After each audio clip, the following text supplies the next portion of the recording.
मंच पर विराजमान मंत्रिपरिषद के मेरे साथी श्रीमान भूपेंद्र सिंह जी चुड़ासमा, श्री जयंती भाई, हरियाणा से पधारे हुए मंत्री श्री धर्मवीर जी, मंत्री श्री गोविंद भाई, केंद्र सरकार से पधारे सभी अधिकारी, देश के भिन्न भिन्न राज्यों से आए हुए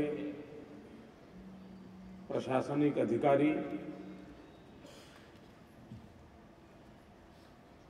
और ग्रामीण विकास के लिए प्रयत्नरत सभी मेरे प्यारे देशवासियों,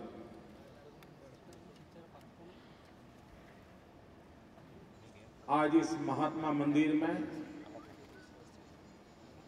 एक लघु ग्रामीण भारत का मुझे दर्शन हो रहा है।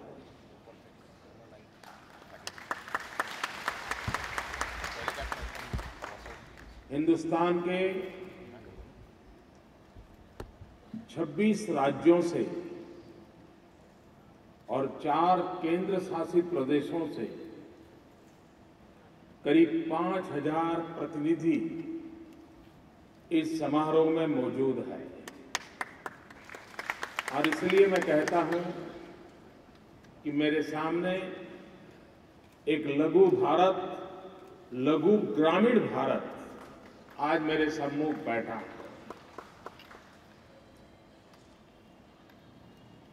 सरदार पटेल, महात्मा गांधी, दयानंद सरस्वती, उनकी इस पवित्र भूमि पर मैं आप सबका हृदय से स्वागत करता हूं। एक राज्य के निमंत्रण पर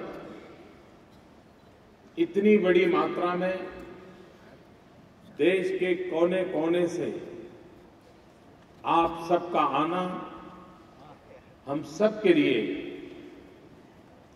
गर्व की बात है, संतोष की बात है। इस कार्यक्रम की रचना के पीछे मूल विचार यह था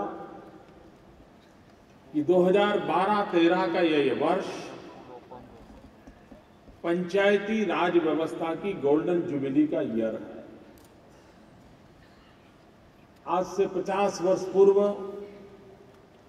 गुजरात ने पंचायती राज व्यवस्था को लागू करने की दिशा में कदम उठाए थे और जब भी पंचायती राज व्यवस्था की बात आती है तब बलवंत राय मेहता का नाम सबसे ऊपर दिखाई देता है, जिनके नेतृत्व में, जिनकी सोच के कारण पंचायती राज व्यवस्था का एक खाका खड़ा हुआ और धीरे धीरे धीरे वो विकसित होता गया। आज देश के सभी इस क्षेत्र में काम करने वाले लोग मिल बैठ करके हम पंचायती राज व्यवस्था को और अधिक सुदृढ़ कैसे कर सकें, ग्रामीण विकास की हमारी गति को और अधिक तेज कैसे बनाएं, ग्रामीण विकास की हमारी संकल्पना को और अधिक व्यापक कैसे बनाएं, ग्रामीण विकास की हमारी संकल्पना से ग्रामीण जीवन में क्वालिटी ऑफ लाइफ में कैसे परिवर्तन आए, जीवन धोरण, जीवन के मानदंड, उसमें किस प्रकार से नई ऊंचाइयों को हम पार कर सके, इन सभी बातों का हम विचार विमर्श करेंगे और मुझे विश्वास है कि आप सबका अनुभव, आप सबका ज्ञान, विविधताओं से भरे हुए हिंदुस्तान के प्रतिनिधि के रूप में आप इस विचार विमर्श से इस क्षेत्र में काम करने वाले हर एक को नई प्रेरणा का अवसर बनेगा, नए उमंग और उत्साह का अवसर बनेगा।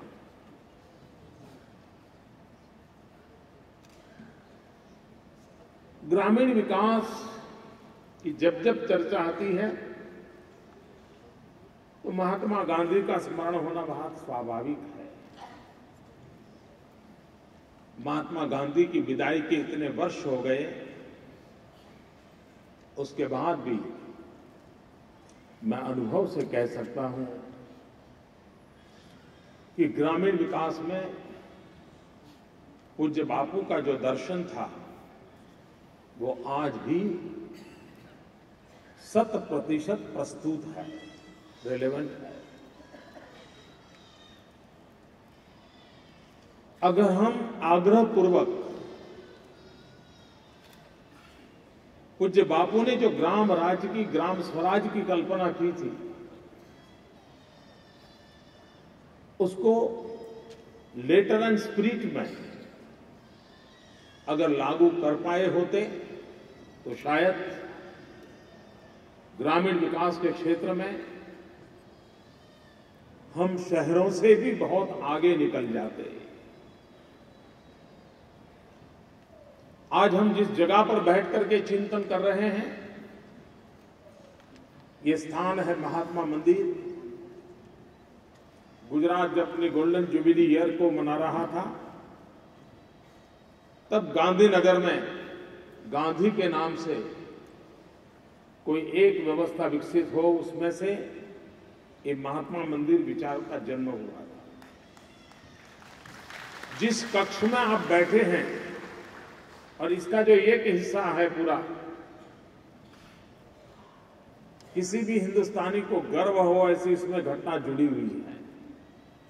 इसका पूरा निर्माण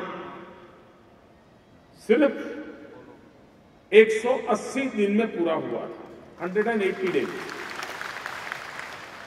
हमारे देश में इसको मिरेकल माना जाएगा, लेकिन इस बात का सबूत है कि भारत के सामान्य मानव के अंदर कितना सामर्थ्य पड़ा है।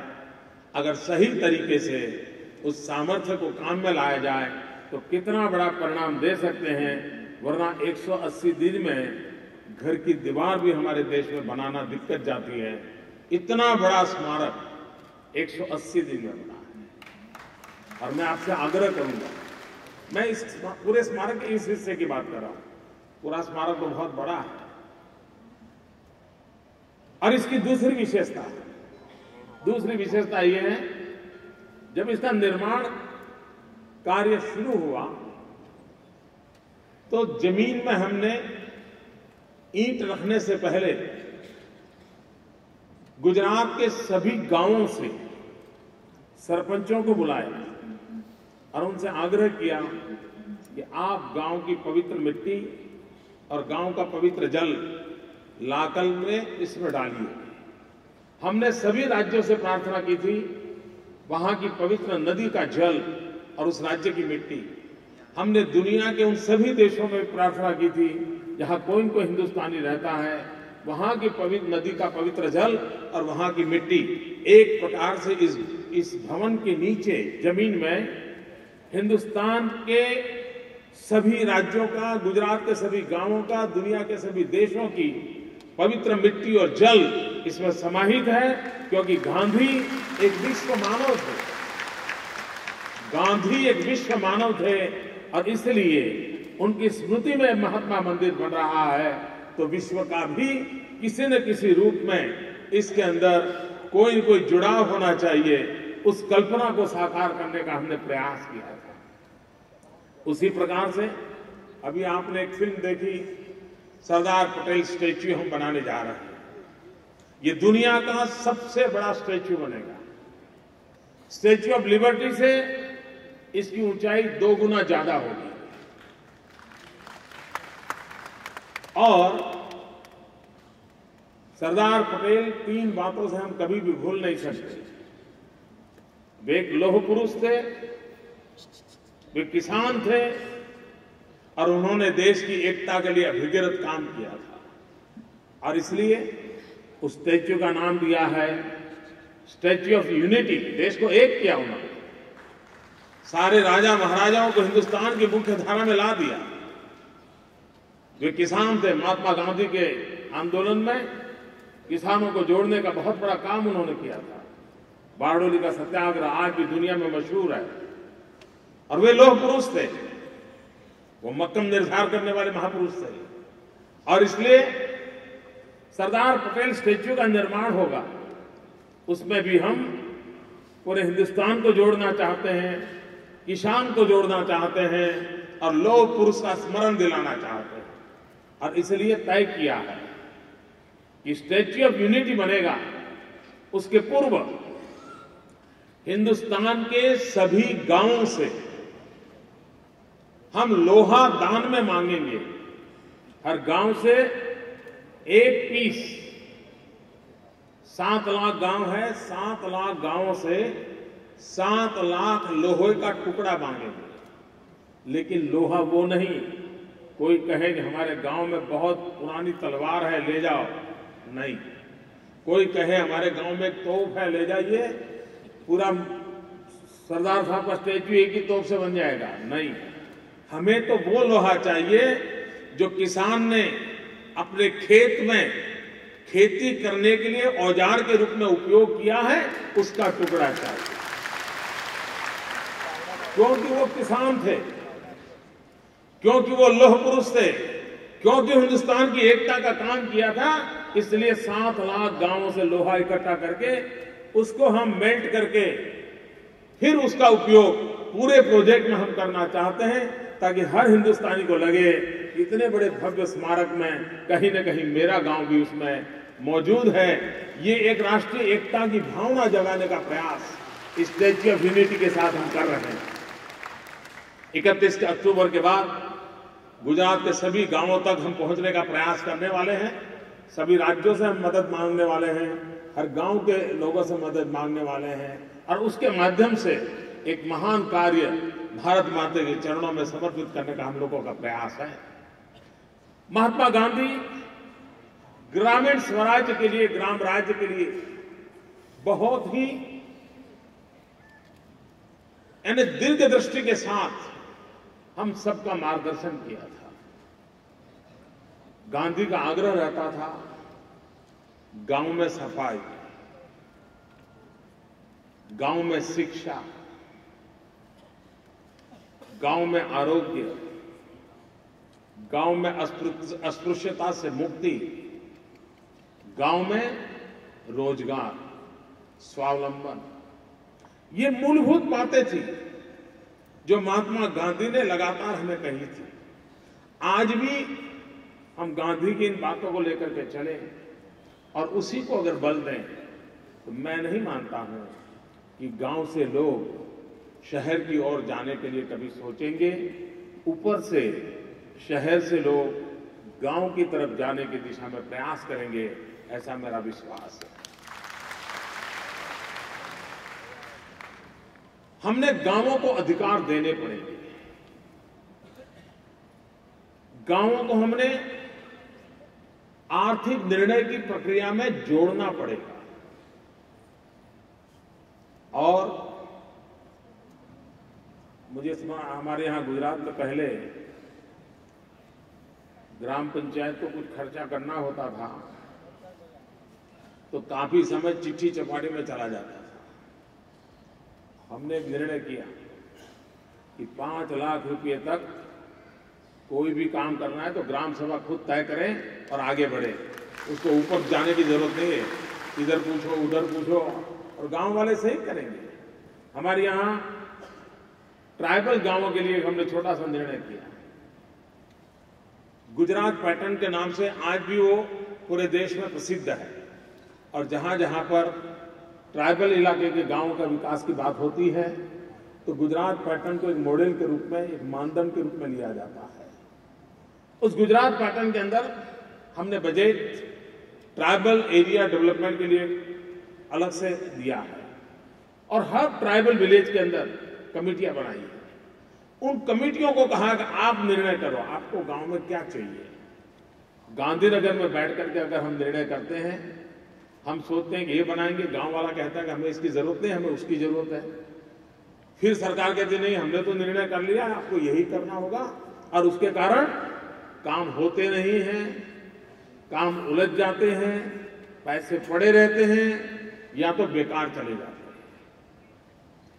हमने गांव वालों को अधिकार दिया ट्राइबल बेल्ट के अंदर, और हमारा अनुभव ये रहा है कि ट्राइबल बेल्ट की उस ट्राइबल की कमेटी के माध्यम से विकास के जो काम तय होते हैं वो सचमुच में उनके लिए जो आवश्यक होते हैं वही काम वो पसंद करते हैं, और पूरे गांव को पता होता है कि हमारे गांव में ये काम होने वाला है, और इसलिए ट्रांसपेरेंसी की गारंटी रहती है।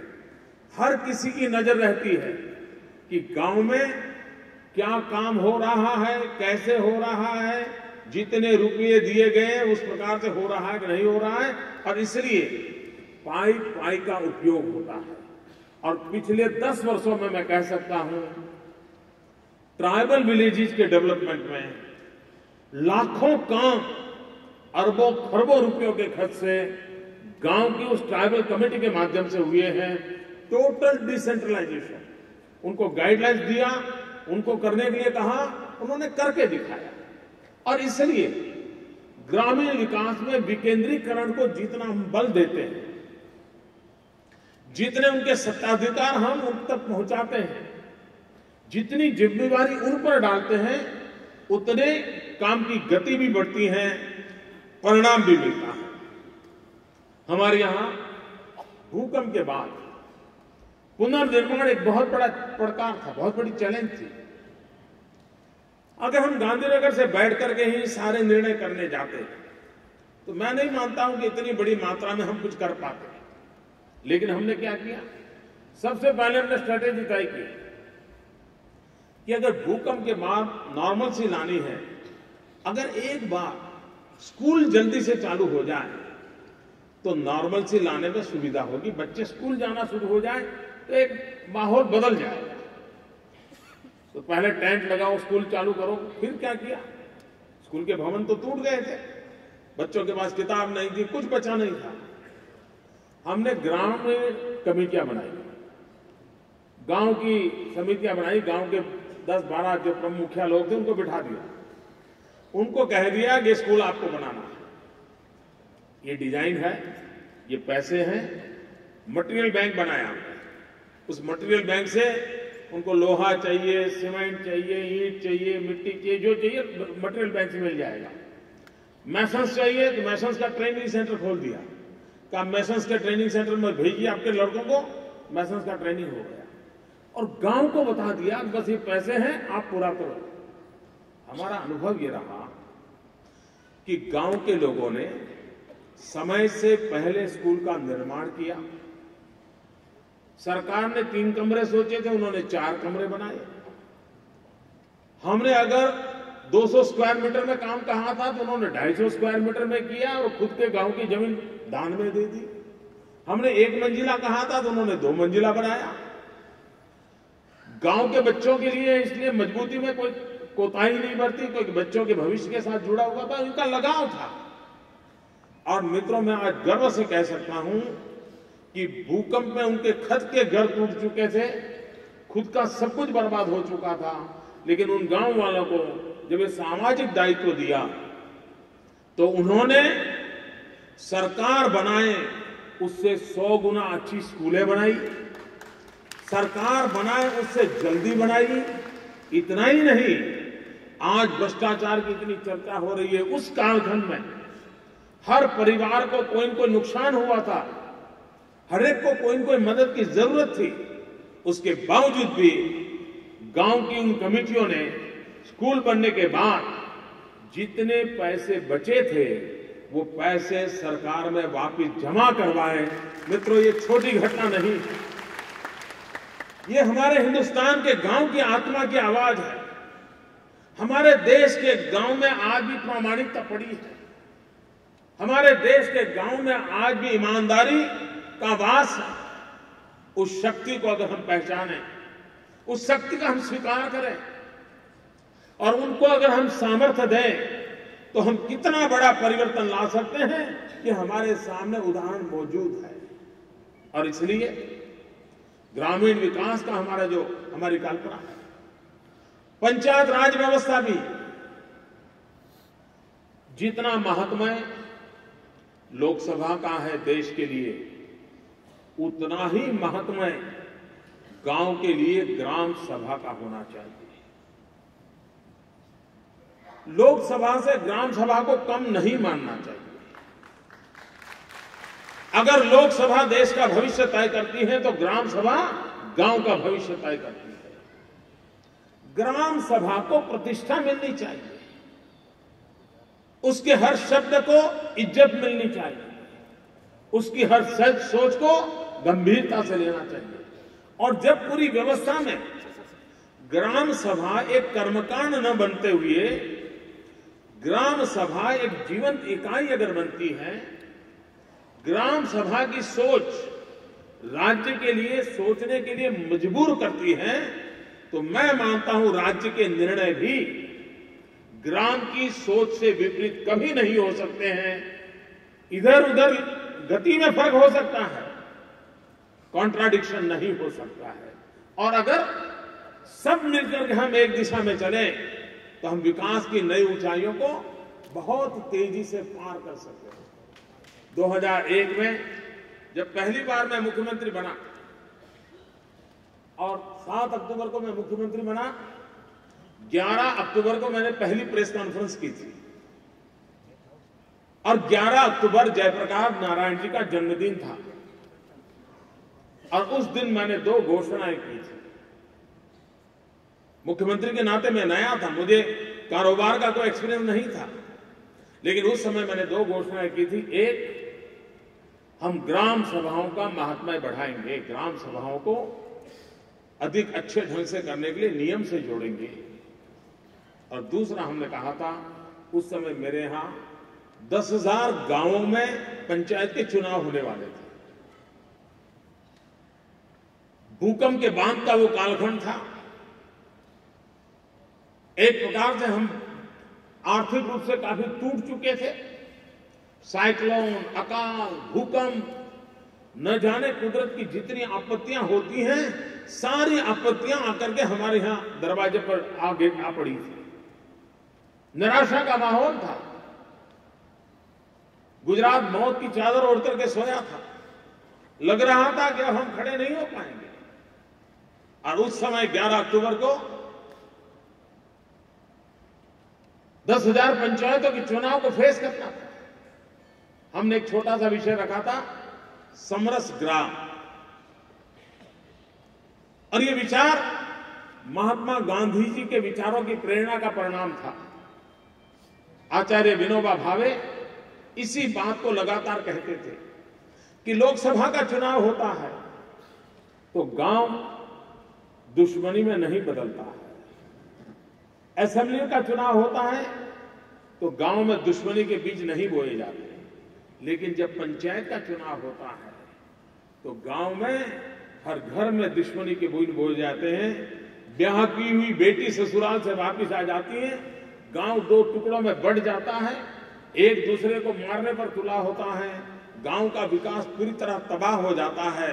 और इसलिए विनोबा जी कहा करते थे कि विधानसभा के चुनाव तो समझ सकते हैं, लोकसभा के चुनाव तो समझ सकते हैं, लेकिन ग्राम पंचायत के चुनाव मिलजुल करके सर्वसम्मति से क्यों न हो? गांव मिल बैठ करके अपना फैसला क्यों न करे? मित्रों, हमने इसके लिए एक समरस गांव की योजना बनाई।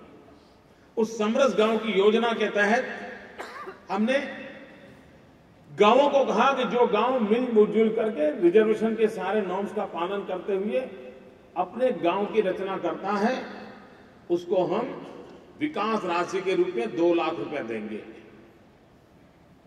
मुझे याद है उन दिनों में हम पर बहुत आलोचना हुई, हमले हुए, यहां तक कह दिया गया कि यह अनडेमोक्रेटिक है। मैं नया था मुख्यमंत्री, चारों तरफ से आक्रमण हुआ था, सब लोगों ने इसको मौका देकर के मैदान में आए थे।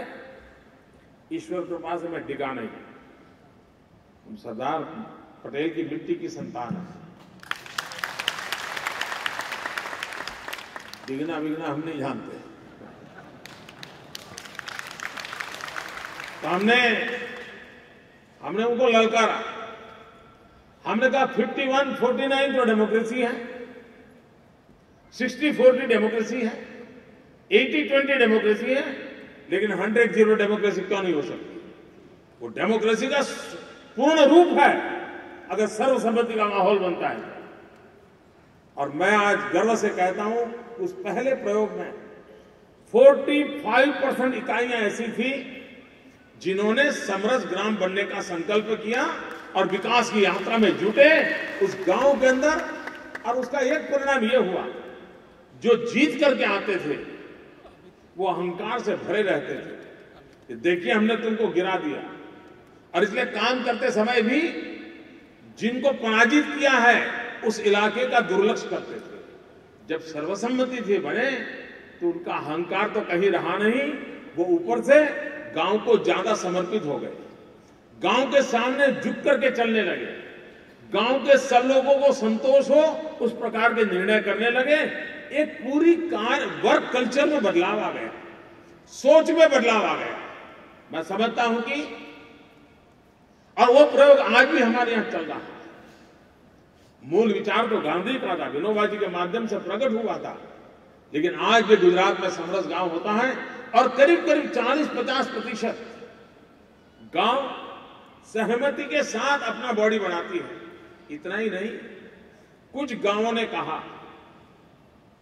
कि इस बार हमारे यहां सरपंच के रूप में महिला रिजर्वेशन है। तो गांव वालों ने तय किया अगर सरपंच महिला है तो मेंबर भी सभी महिलाएं रखेंगे, उनको मौका देंगे काम करने का। मित्रों, आज महिला सशक्तिकरण की बात होती है तब कोई कानून न होने के बावजूद भी गुजरात में 250 से अधिक गांव ऐसे हैं जिस गांवों में गांव के पुरुषों ने तय किया कि हम कोई उम्मीदवारी नहीं करेंगे, गांव का पूरा बॉडी सबकी सब महिलाएं होगी और गांव का संचालन विकास महिलाएं करेगी। 250 से अधिक गांव ऐसे हैं जिसका पूरा कारोबार एक भी पुरुष का रोल नहीं है। और जब ये तय हुआ तो हमने भी कहा कि वहां ग्राम सेवक, तलाटी भी हम, पटवारी, ये महिलाएं को अपॉइंट करेंगे। हमने एक अलग कमेटी बनाई जिसमें महिला पंचायतों को जरा और मार्गदर्शन मिले और मदद मिले। और मैं हैरान हूं मित्रों, जो बात गांधी जी ने कही थी वो बात गांव की महिलाएं कहने लगी। एक बार मुझे खेड़ा डिस्ट्रिक्ट से महिलाओं का एक डेलीगेशन मिलने आया। वो पंचायत की चुनी हुई प्रतिनिधि थी और गांव में वो सभी महिलाएं पंचायत संभालती थी, एक भी पुरुष नहीं था। वो सब मिलने आई तो सरपंच महिला थी, ज्यादा पढ़ी लिखी नहीं थी, 7वीं 8वीं कक्षा पढ़ी लिखी थी। वो मिलने आई और बहुत आत्मविश्वास के साथ बैठे थे। मुख्यमंत्री के सामने मुख्यमंत्री से ज्यादा आत्मविश्वास उनका मुझे दिखाई दे रहा था। मुझे इतना गर्व हुआ। फिर मेरे से पूछा गया, मैंने उनको पूछा कि आप सरपंच बने, क्या करोगे आप लोग, क्या करोगे?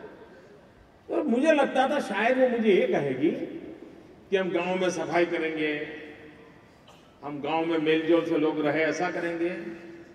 मेरे लिए हैरानी थी मित्रों, इस देश के किसी के भी लिए उन महिलाओं ने जो एजेंडा दिया है उससे बड़ा कोई एजेंडा नहीं हो सकता।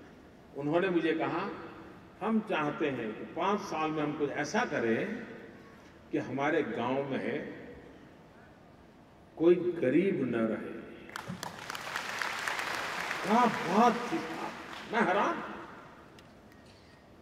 एक गांव की पंचायत की चुनी हुई महिलाएं जिसमें 7वीं 8वीं से कक्षा से अधिक कोई पढ़ा लिखा नहीं था, उनका सपना था कि हम गांव में ऐसा कुछ करना चाहते हैं कि अब 5 साल के भीतर भीतर हमारे गांव में एक भी परिवार गरीब न रहे। मैंने पूछा कैसे करोगे? हम बोले कोई रोजगार काम शुरू करना चाहते हैं, कोई आर्थिक प्रवृत्ति करना चाहते हैं। वो मेरे से रास्ते के लिए पैसे मांगने नहीं आए, पानी की बिजली का बिल माफ करो कहने के लिए नहीं आए, टैक्स में जरा ज्यादा हमको बढ़ोतरी दो इसके लिए। उन्होंने कहा आप कोई ऐसी योजनाएं हमें दो ताकि वहां आर्थिक प्रवृत्ति बढ़े। अगर मेरे गांव के अंदर आर्थिक प्रवृत्ति बढ़ेगी, रोजगार उपलब्ध होगा, तो मेरे गांव में कोई गरीब नहीं रहेगा। मैं मानता हूं उस गांव की महिलाओं का जो सपना था, उससे बड़ा कोई सपना हिंदुस्तान की बड़ी से बड़ी सरकार का भी नहीं हो सकता, बड़ी भी सरकार का नहीं हो सकता। यानी मित्र, हम कल्पना करें कि हमारे देश में छोटे से छोटे स्थान पर बैठे हुए लोग भी किस प्रकार से काम को करते हैं, और हमने देखा है। एक गांव के मुझे महिला सरपंच मिलने आए थे, सब प्रतिनिधि उनके। हमने कहा बताइए आपका क्या प्रोजेक्ट है। उन्होंने मुझे बड़ा मजेदार कहा। उन्होंने कहा हमने तय किया है कि हमारे गांव में जितने भी घर हैं, हर एक को हम 100% शौचालय वाला बना देंगे। एक भी घर ऐसा नहीं होगा जहां शौचालय न हो, और एक भी परिवार की मां बहन ऐसी न हो जिसको खुले में जाना पड़े अपनी शौच क्रिया के लिए, और उसको शर्मिंदगी से जिंदगी जीनी पड़े। मित्रों, ग्रामीण विकास में आजादी के इतने सालों के बाद क्या हमें पीड़ा नहीं होती है? हमारी माताएं बहनें खुले में उनको जाना पड़े शौच क्रिया के लिए, उनकी इज्जत मर्यादाओं को चिंता हो, और बेचारी दिन में उजाले में जाती नहीं है, दिन भर परेशानियां भोगती हैं, बीमार हो जाती हैं, अंधेरे का इंतजार करती हैं। हम जैसे देश गांधी जी के सपनों को पूरा करने का संकल्प किया हुआ देश, और इसलिए मैंने एक बार नारा दिया था। हमारे लोगों को हमने कहा, और जिस प्रकार की मेरी छवि है, तो मेरे इस नारे के कारण कई लोगों की नाराजगी की संभावना भी रही है। मैंने ये कहा था, पहले शौचालय बाद में देवालय। मित्रों, ये कहने की बहुत बड़ी हिम्मत लगती है, लेकिन मैंने ये आग्रह से कहा था कि पहले शौचालय बाद में देवालय। क्या हम संकल्प करके नहीं जा सकते कि हम हमारे गांव के हर घर में शौचालय के लिए पूरी कोशिश करेंगे? गुजरात में हमने एक अभियान उठाया है, 80-90% काम हमने पूरा किया है, और जो थोड़ा बचा है वो भी पूरा कर देंगे। मित्रों, हमने ग्रामीण विकास में एक बात कही है। देखिए, जिम्मेवारी का भी तत्व रहना चाहिए। ये जो देश में चला है ना चैरिटी वाला मामला, रुपये बांटते चलो, क्यों? क्योंकि चुनाव जीतने के सिवा और कोई काम ही नहीं बचा इनके पास। मित्रों, ठोस विकास होना चाहिए जो लोगों को अपने पैरों पर खड़े रहने की ताकत दे, गांव की अपनी इकोनॉमी डेवलप हो। ये अगर नहीं होगा तो हम कितना ही डालते जाएंगे, स्थितियां नहीं बदली। हमने गांवों को एक छोटा सा सुझाव दिया। हमने कहा आप गांव में सफाई का टैक्स लागू कीजिए।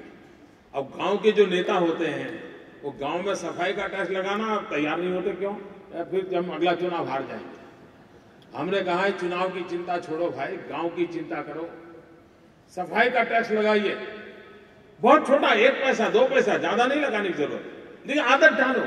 और आप जितना टैक्स लगाओगे मैं उसको मैचिंग ग्रांट आपको दूंगा, और गांव में सफाई को प्राथमिकता दो।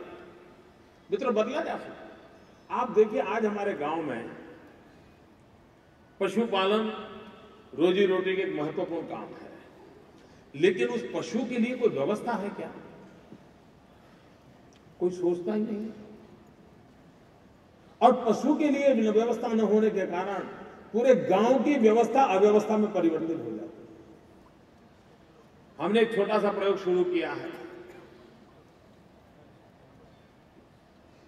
कैटल हॉस्टल का, एनिमल हॉस्टल। अब बच्चों को हॉस्टल हो ये तो लोग समझ सकते हैं, पशु का भी छात्रालय हो सकता है क्या? हमने किया है, यही नजदीक में है। कल शायद कई कुछ लोग आप में से जाने वाले देखने के लिए। गांव के नजदीक में सरकार ने जमीन दी, गांव के करीब 900 पशु उस छात्रालय में रहते हैं। अब घर के बाहर एक भी पशु खड़ा नहीं। पहले क्या होता था, छोटा सा घर हो, आगे थोड़ी जगह हो, 4 पशु हो, तो पशु भी अपना बेचारे दिनक्रम बदल देते, एडजस्टमेंट कर लेते थे, स्टेगरिंग सिस्टम लाते थे। जगह कम होने के कारण 2 पशु खड़े रहते थे, 2 सो जाते थे, फिर 2 खड़े रहते थे, फिर 2 सो जाते थे, ऐसे ही गुजारा करते थे। मित्रों, हम बारीकी से देखें तो उनके अंदर भी कितनी सोच समझ होती है। 2 पशु खड़े रहते थे, 2 सो जाते थे। अब उसके पास जमीन नहीं थी, किसी और के घर के आगे बांध नहीं सकता था, करे क्या बेचारा। पशु छात्रालय बनाने के कारण सारे गांव के पशु वहां आ गए। महिलाएं जो 24 घंटे बच्चों की चिंता नहीं करती थी, पशु की करती थी। बच्चा उसकी सेकंड प्रायोरिटी था, पशु उसकी फर्स्ट प्रायोरिटी था, क्योंकि दया का भाव भी था, मां का हृदय भी था, और अबोल पशु की चिंता करना उसके संस्कार थे, और आजीविका का साधन भी था। बच्चा बाद में, पशु पहले, ये स्थिति थी। महिला उसमें लगी रहती थी। मित्र, हमने उसमें बदलाव लाया।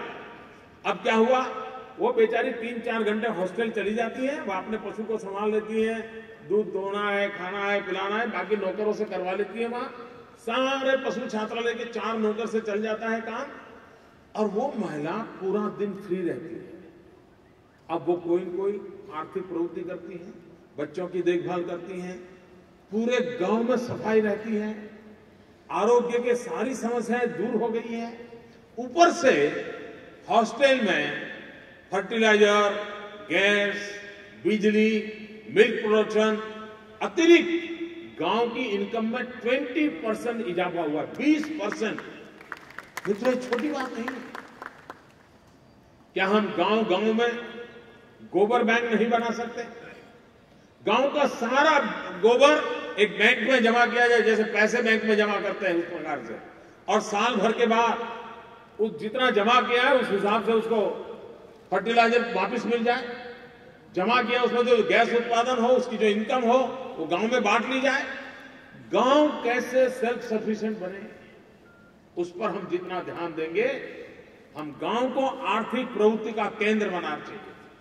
ग्राम राज्य का सपना तब पूरा होता है जब गांव स्वयं आर्थिक प्रवृत्ति का केंद्र बने, उत्पादन का केंद्र बने। मित्र, आज हिंदुस्तान का मैन्युफैक्चरिंग सेक्टर शहरों में ही सीमित होता चला गया है, और लोगों को भी लगता है कि ये ठीक है। भाइयों बहनों, अगर भारत जैसे देश का विकास करना है तो हमने लघु उद्योगों के माध्यम से, कॉटेज इंडस्ट्री के माध्यम से गांवों के अंदर पूरी जान बिठानी पड़ेगी, और उसके लिए उनको जो चाहिए, अगर वो वहां पहुंचता है तो मार्केट की सुविधाएं उपलब्ध कराना मुश्किल काम नहीं है। लेकिन अगर स्किल हो, रिसोर्स हो, रॉ मटेरियल हो, इंफ्रास्ट्रक्चर हो, सफिशिएंट पावर सप्लाई हो, तो गांव की ताकत है। गांव देश के विकास में बहुत बड़ा कंट्रीब्यूशन कर सकता है, और खेती के सिवाय भी अनेक काम गांव में किए जा सकते हैं। अब देखिए, हमारे यहां 24 घंटे बिजली देने का काम हुआ, ज्योति ग्राम योजना, और मुझे खुशी है कि मध्य प्रदेश ने भी अटल ज्योति के नाम से उसी काम को आगे बढ़ाया। आज मध्य प्रदेश भी शायद निकट भविष्य में सभी गांवों में 24 घंटे बिजली देने में सफल हो जाएगा। कई जिलों में यह काम उन्होंने पूरा कर दिया। गांव में बिजली जाती है, वो बिजली सिर्फ उजाला लेकर के आती है ऐसे नहीं, वो जीवन का नया दर्शन लेकर के आती है, जीवन में एक नई ज्योत प्रगटाने आती है। हमने जब ज्योति ग्राम योजना का लोकार्पण किया तो उसके साथ हमने बिजली के माध्यम से किन किन टेक्नोलॉजी को ग्रामीण विकास में लाया जा सकता है उसके निदर्शन किए। कुम्हार जो मेरा पहले बेचारा हाथ से काम करता था, अब बिजली का उपयोग करने लगा। धोबी पहले कोयले जलाता था, बिजली का उपयोग करने लग गया। हर कारपेंटर वगैरह सब बिजली के उपयोग से, साधनों के माध्यम से अपनी प्रोडक्टिविटी बढ़ाने लगे। गांव के जीवन में बिजली आने से मूल्य वृद्धि की सुविधा बढ़ने लगी। किसान भी पहले हरी मिर्ची पैदा करता था, अब लाल मिर्ची बना करके, लाल मिर्ची का पाउडर बना करके पैकेट में पैक करके बेचने लग गया। जो चीजों से वो 3 लाख रुपया कमाता था वो 20-22 लाख रुपया कमाने लग गया। मित्रों, मूल्य वृद्धि खेती के क्षेत्र में कैसे हो, उस पर हम किस प्रकार से किसानों को बल दें। दूध है, दूध बेचे तो पैसा कम आता है, दूध की मूल्य वृद्धि करें, उसकी कोई प्रोडक्ट बनाएं, पैसे ज्यादा मिलते हैं।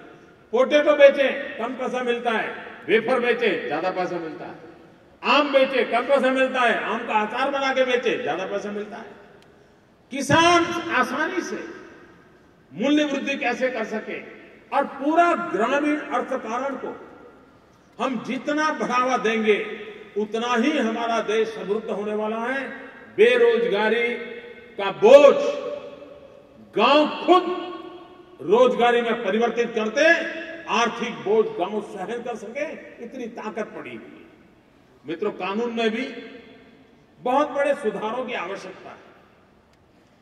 आप में से कई लोगों को पता नहीं होगा, हमारे देश में कानून है, नियम है, लेकिन पिछले 60-70 साल में किसी भी सरकार ने इस नियम का पालन नहीं किया है, उस परंपरा को नहीं निभाया, और देश का दुर्भाग्य है कि इस पर किसी ने आवाज नहीं उठाई। जमीन के संबंध में जितने भी कानून और व्यवस्थाएं विकसित हुई वो टोडरमल के सुधारों के नाम से जानी जाती है। टोडरमल के सुधारों के नाम से जानी जाती है।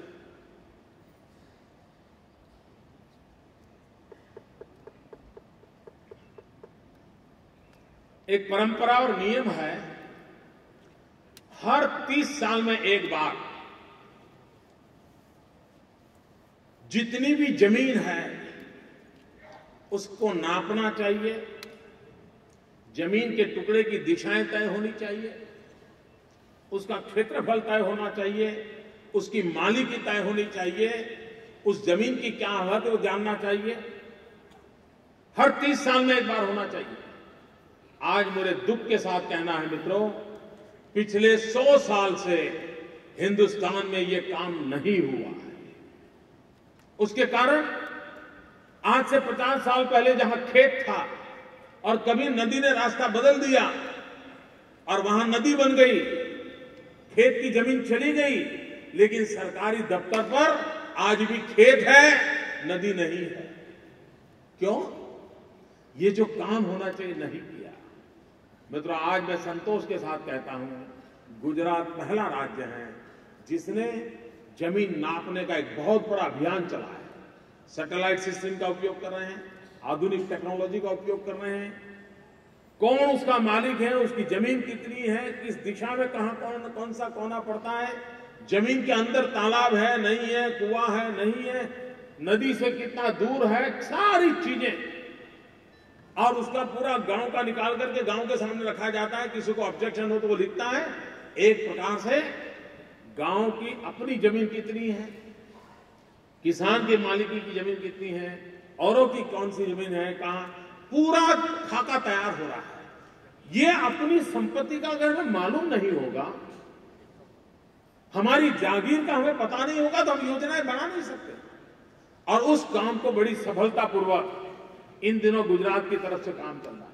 मित्रों, कुछ तो ऐसे पुराने कानून जिसके कारण हमारा गांव का इंसान बड़ा परेशान है। हमने बहुत क्रांतिकारी रूप से रिफॉर्म की दिशा में कदम उठाए। मित्रों, हमारे देश में रिफॉर्म की चर्चा हो रही है, लेकिन वो रिफॉर्म का दायरा रुपये पैसों से ज्यादा जुड़ा हुआ है। उस रिफॉर्म का दायरा बड़े बड़े उद्योगों को प्रोत्साहन देने की दिशा में ज्यादा जुड़ा हुआ है। मित्रों, सच्चे अर्थ में रिफॉर्म की प्राथमिकता हो तो रिफॉर्म की प्राथमिकता ग्रामीण व्यक्ति के लाभ के लिए कौन से रिफॉर्म हम कर रहे हैं, उसकी कठिनाइयों को दूर करने के लिए रिफॉर्म का हमारा रास्ता क्या है। हमारी पुरानी घिसी पीटी व्यवस्थाएं जो कालबाह्य हो चुकी हैं, उसको गांव के लोगों को मुक्ति मिले, उसके लिए हम क्या कर सकते हैं। इस पर अगर जितना हम बल देंगे उतना, और उसमें सबसे बड़ी रुकावटें होती है रेवेन्यू के कानूनों में, और रेवेन्यू कानून बदलने में लोग डरते हैं बहुत, क्योंकि वो 200, 300 साल पुराने कानून पड़े हैं। उन कानूनों में बदलाव चाहिए। हमारे यहां एक टुकड़ा धारा था, टुकड़ा धारा, हमारा किसान इतना परेशान था कि उसका जमीन का छोटा टुकड़ा है, क्योंकि बेटे बेटे के बेटे जमीन बढ़ती गई, भाइयों में जमीन के टुकड़े होते गए, चाचा मामा में टुकड़े होते गए, छोटे छोटे टुकड़े रह गए। अगर वो टुकड़ा जमीन बेचना चाहता था तो नियम यह था कि बगल वाला जो किसान है उसी को उसको देना पड़ेगा, किसी और को नहीं दे सकता। और बगल वाला उसका एक्सप्लॉयटेशन करता था। 10 रुपया बाजार में चलता था, वो कहता था 8 रुपया दूंगा, और वो बेचारा उसको रखे तो भी बेमतलब था, बेचे तो भी बेमतलब था। अब ये कानून के कारण था। हमने उस टुकड़ा धारा को समाप्त कर दिया और उसका जमीन का टुकड़ा वो जिस किसी को बेचना चाहता है बेच सकता है। उसको कलेक्टर की परमिशन लेनी पड़ती थी, कोई लेने की जरूरत नहीं, तुम उसके मालिक को जो करना है करो। और उसके कारण वो चाहता था वो मूल्य आज उसको मिलने लगा, उसकी मजबूरी गई। मित्र, पहले हमारे यहां कानून था कि परिवार में पिताजी ने अगर भाइयों को जमीन बांटी, बहनों को बांटी, बच्चों को बांटी, तो उसका भी रजिस्ट्रेशन करवाना पड़ता था। और रजिस्ट्रेशन का भी टैक्स इतना होता था, कभी 10,000, कभी 15,000, कभी 12,000। तो फिर वो किसान सोचता था चलो भी अपन तो भाई बहन हैं, चिट्ठी लिख देते हैं। वो सिर्फ चिट्ठी लिख देते थे, कोई कानूनी कार्यवाही नहीं करते थे। और बाद में 20 साल 25 साल के बाद उनके परिवार में कोई तनाव पैदा होता था तो मामला कोर्ट कचहरी का बनता था, उस कागज को कोई मानता नहीं था। किया क्यों? तो 10-15 हजार रुपये बचाने के लालच में कर दिया, भाई भाई के प्रति भरोसे के कारण कर दिया। वक्त बदलता गया मित्र, उसके कारण इतने परिवारों में कोर्ट कचहरी का टकराव पैदा हो गया। परिवार की पूरी शक्ति वकीलों को फी देने में जा रही है। हमने कानून बदल दिया। हमने कहा कि अगर रक्त का संबंध है, एक ही रक्त के संबंध में जमीन ले बेचनी है तो आपके टैक्स वो नहीं देना पड़ेगा, सिर्फ 100 रुपया फी दे दीजिए, आप अपनी जमीन बदल सकते हैं। सारा काम कागजी हो गया, सारा काम कागजी हो गया। अब परिवारों के अंदर कोई दुविधा नहीं रही। मित्रों, बहुत तेजी से डेवलपमेंट हो रहा है। डेवलपमेंट के कारण जमीन लेनी पड़ती है। रोड्स बनाने हैं जमीन चाहिए, अस्पताल बनाना है जमीन चाहिए, स्कूल बनाना है जमीन चाहिए, लोगों को घर बनाना है जमीन चाहिए। लेकिन कभी कभी जमीन सरकार एक्वायर करती है तो एकाध परिवार ऐसा होता है उसकी सारी जमीन चली जाती है। अब वो बेचारा जाएगा कहां? जिस किसान की 5 एकड़ भूमि हो और 5 एकड़ भूमि किसी प्रोजेक्ट में चली जाएगी तो वो क्या करेगा? हमने निर्णय किया कि जिस दिन उसकी जमीन लेंगे उसी दिन उसका किसान होने का हक का एक एक्स्ट्रा पत्र उसको मिले। भले उसके पास जमीन नहीं है लेकिन किसान होने का उसका हक जारी रहेगा। और 2 साल के भीतर भीतर नजदीक में वह कहीं पर भी अगर वो जमीन ले लेता है तो आजीवन किसान के रूप में परिवर्तन होगा। किसान के उसके हक कोई छीन नहीं सकता, ये व्यवस्था है। और उसके कारण आज हमारे किसानों को पैसा भी मिल रहा है, किसान होने का हक भी चालू रहता है। और कहीं न कहीं सस्ती जमीन लेकर के पहले अगर 5 एकड़ भूमि है तो आज वो 15 एकड़ भूमि का मालिक बनता चला जा रहा है। अगर सरकार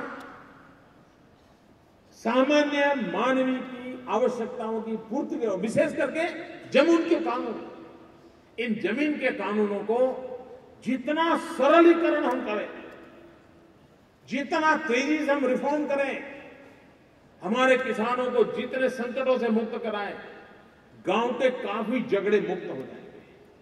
मित्रों, जैसे हमने गुजरात में समरस गांव की कल्पना की, उसी प्रकार से गोकुल ग्राम की कल्पना की।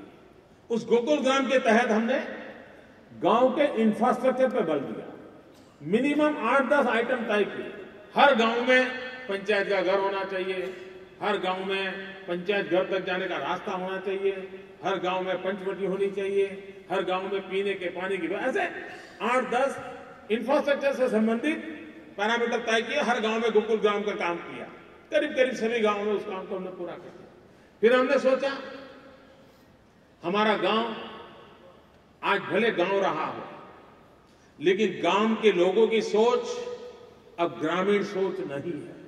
ये मूलभूत परिवर्तन हमको समझना पड़ेगा। स्ट्रक्चर वाइज जनसंख्या की दृष्टि से वो गांव है, लेकिन सोच की दृष्टि से वो शहर से पीछे नहीं है। शहर का नौजवान जो सोचता है, गांव का नौजवान भी वही सोचता है। शहर की महिला जो सोचती है, गांव की महिलाएं भी वही सोचती है। आज शहर में ब्यूटी पार्लर होते ऐसे नहीं, मैं देख रहा हूं गुजरात में तो गांव में भी ब्यूटी पार्लर चल रहे हैं। सोच पहुंची है कि तो हम माने या न माने,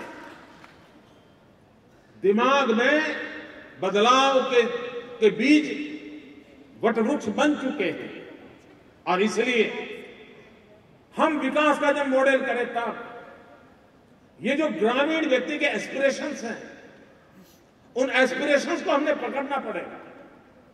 उसकी आशा आकांक्षाओं के अनुकूल हमने सुविधाएं विकसित करनी पड़ेगी। हमने ज्योतिग्राम किया, गांव के जीवन में बहुत बदलाव आया, गांव से शहर की ओर जाने की स्थिति में बदलाव आ गया। उसके बाद हमने किया ई ग्राम विश्वग्राम। हिंदुस्तान में गुजरात एकमात्र राज्य ऐसा है कि जिसके हर गांव में ब्रॉडबैंड कनेक्टिविटी है, ऑप्टिकल फाइबर नेटवर्क है।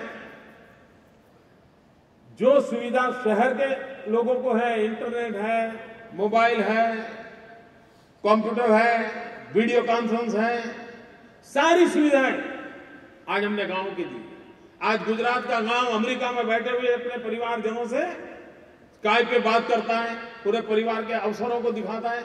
यहां शादी है, रिश्तेदार अगर अमेरिका में से रह नहीं आए तो ऑनलाइन वो शादी का समारोह में वहां से उनको शरीक कर देता है। ये गांव के जीवन में बदलाव आया, टेक्नोलॉजी का लाभ उसको भी मिला है, उसका परिवर्तन आया।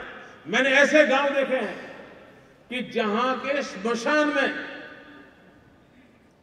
सीसीटीवी कैमरा लगे हैं और वहां पर ऑनलाइन वीडियो कैमरा लगे हैं, और गांव के किसी रिश्तेदार का वहां अग्नि संस्कार हो रहा है और अमेरिका से उसका परिवार नहीं आ सका, तो उस अग्नि संस्कार के अंदर वो अपने गांव से शरीक होता है। इस प्रकार से उनके मन में भी टेक्नोलॉजी की ओर जाने की इच्छा जगी है।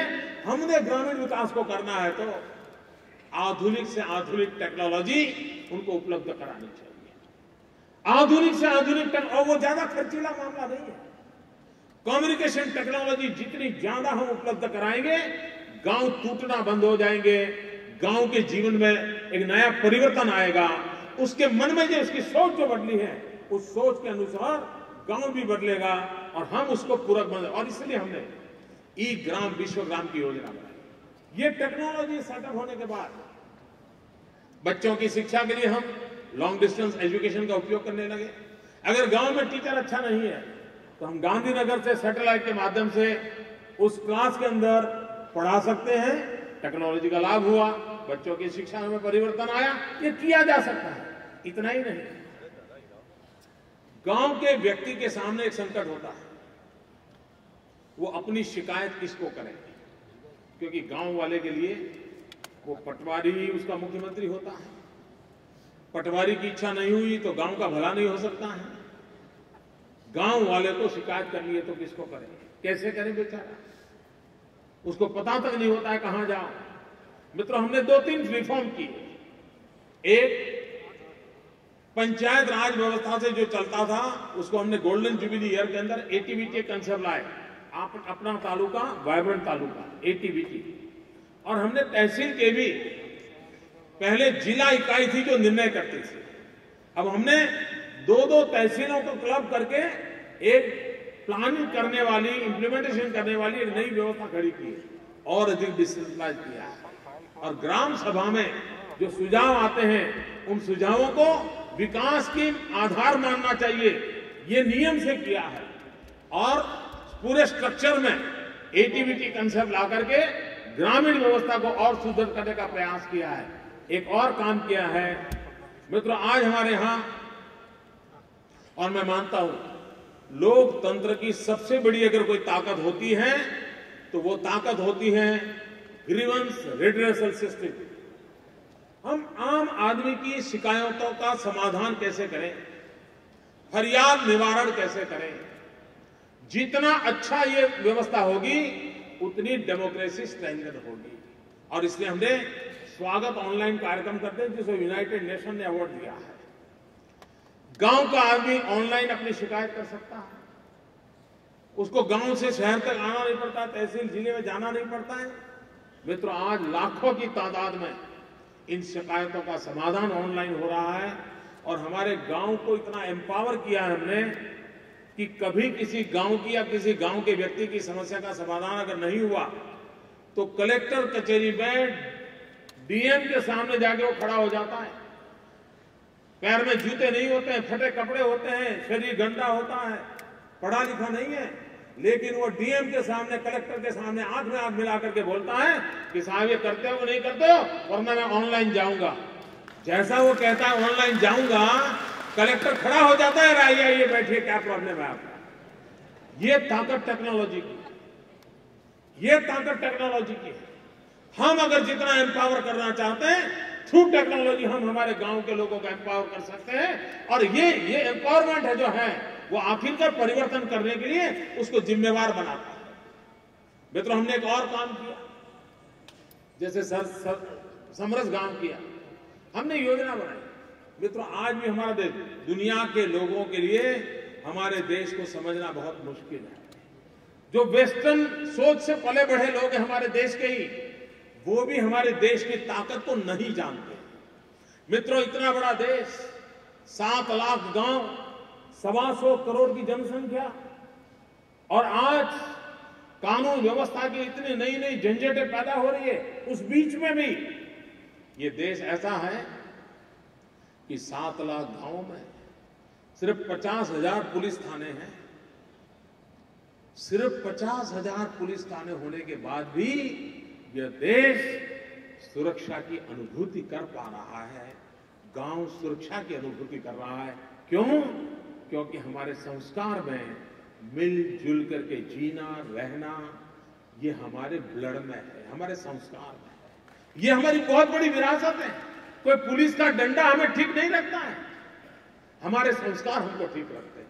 कोई कानून से हम बंधे हैं इसलिए सही दिशा में जा रहे इसलिए नहीं, हमारे संस्कार हैं जिसके कारण हम चल रहे हैं। वरना इतना बड़ा देश कोई मानने को तैयार नहीं होगा कि 7 लाख के देश में 50,000 पुलिस थाने हो, फिर भी 7 लाख का देश चल रहा है। ये जन सामान्य की शक्ति है। और इस शक्ति को पहचानने के लिए हमने एक योजना बनाई, तीर्थ ग्राम, पावन ग्राम। जो गांव में 3 साल तक कोई कोर्ट कचहरी का केस न हुआ हो, कोई पुलिस थाने में एफआईआर दर्ज न हुई हो, कोई कोर्ट कचहरी का केस नहीं चलता हो, ऐसे गांव को हम पावन ग्राम का सर्टिफिकेट देते हैं और उसको स्पेशल राशि विकास के लिए देते हैं। जिस गांव में 5 साल से ज्यादा समय तक एक भी ऐसी घटना न घटी हो, उस गांव को हम तीर्थ ग्राम का सर्टिफिकेट देते हैं, उसको अधिक राशि देते हैं। और मित्रों, आज मेरे गुजरात में सैकड़ों गांव ऐसे हैं जहां पर 5-5 साल तक एक भी दंगा फिसाद नहीं हुआ है, एक भी एफआईआर नहीं हुई है, एक भी उनको तकलीफ। कुछ गांवों को तकलीफ हुई है तो किस कारण हुई? एक्सीडेंट के कारण जो एफआईआर लिखी गई उसके कारण वो बेचारा तीर्थ ग्राम से रह गया। तो अभी हम कानून बदल रहे हैं कि अकस्मात होने के कारण अगर कोई कानूनी कार्रवाई हो रही है तो इसको इसके साथ न जोड़े जाए। एक्सीडेंट होता है, लेकिन अगर मित्रों हम प्रोत्साहन दें तो लोग सुख चैन से, भाईचारे से जीने के लिए तैयार होते हैं। पावन ग्राम, तीर्थ ग्राम, ये ऐसी कल्पनाएं हैं जो गांव को नए विकास का मॉडल देती है। मित्रों, अनेक ऐसी योजना है जिन योजनाओं के माध्यम से रिफॉर्म का केंद्र गांव होना चाहिए। रिफॉर्म का केंद्र गांव का सामान्य मानवीय होना चाहिए। धन शक्ति, निर्णय शक्ति में गांव को हिस्सेदार बनाना चाहिए। हम जितनी बड़ी मात्रा में इन मूलभूत बातों को लेकर के चलेंगे तो पंचायती राज व्यवस्था के आज 50 साल जब हम मना रहे हैं तब पूरी व्यवस्था सशक्त होगी और हमारा गांव सशक्त होगा, तभी देश सशक्त होगा। हमारा गांव उत्पादन का केंद्र बनेगा तो हिंदुस्तान मैन्युफैक्चरिंग सेक्टर में आगे बढ़ेगा, हमारे गांव में रोजगार की संभावनाएं बढ़ेगी, तभी देश में से बेरोजगारी जाएगी। गांव आर्थिक प्रभु संपन्नता को प्राप्त करेगा, तब हिंदुस्तान प्रभु संपन्नता को प्राप्त करेगा। और इसलिए आर्थिक संपन्नता के लिए भी गांव को इकाई बना करके हम आगे चलते हैं तो हम बहुत बड़ा योगदान दे सकते हैं। इन्हीं शब्दों के साथ फिर एक बार मैं आप सबका स्वागत करता हूं। मुझे विश्वास है कि आज और कल ग्रामीण विकास पंचायती राज व्यवस्था के लिए अनेक नए सुझावों के साथ हम लोग चर्चा विचार करते रहेंगे, अनेक नई बातों की ओर चर्चा विचार करते रहेंगे। फिर एक बार आप सबको बहुत बहुत शुभकामनाएं। भारत माता की, भारत माता की, भारत माता की।